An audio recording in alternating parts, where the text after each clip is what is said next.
ffaith am David Davies a'r diwydiant glo. Mae Cymru yn enwog iawn am ei glo.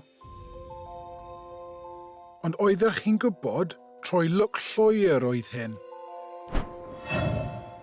Mae'r cyfan diolch i gambl fawr gan ddyn busnes o'r enw David Davies.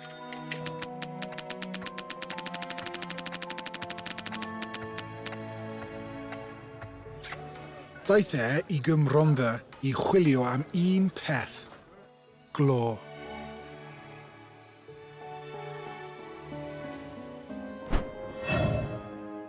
Mae David wedi gwneud arian mawr yn adeiladu rheilffyrdd. Ond, chwilio am 15 mis, does dim glo. Mae ar fin stopio chwilio.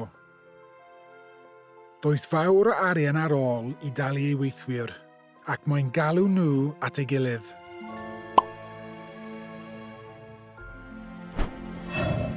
Mae David yn tynnu un darn o arian o'i boced, hanner coron, sy'n werth llai na ffint. Mae e'n dweud, dyna gyd sydd ar ôl. Ac mae un o gweithwyr yn ateb, cawn ni hwnnw hefyd.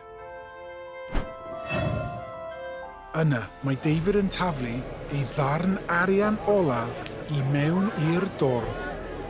Mae'r dynion yn cynnig gweithio am ddim, am un wythnos arall.